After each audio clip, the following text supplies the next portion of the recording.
şirkin cəzası ən böyük cəzadır. Ona görə ki, Allah Taala onu heç vaxt bağışlamır. Yəni Allahın rəhmətindən ümidi üzməlidir müşrik. Ümid üzməlidir ki, Allah şirki bağışlayacaq. Bundan ümid üzülməlidir. Şirk əff olunmur. Yalnız şirk sahibi bu dünyada tövbə edərsə o başqa. Əgər tövbə edərsə Allah Taala tövbəsini qəbul edir. Amma bundan başqa şirk üzərində ölərsə Allah Taala ona heç vaxt bağışlamayacaq. Çünki Allah Taala deyir ki, İnna Allah la yaghfiru an yushraka bihi. Həqiqətən Allah ona şərik qoşulmasını bağışlamaz. Bir məsələ bitib. Şirkdən başqa günahları isə Allah Taala istədiyinə bağışlayar.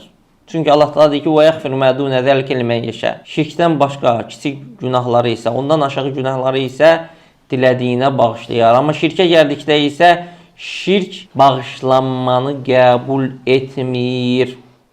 Və buna da görə şirk cəhənnəmdə əbədi qalmağı vacib edir və əməlləri puç edir. Allah Taala onun şirk sahibini yalnız bu dünyada tövbə etdiyi halda bağışlayır.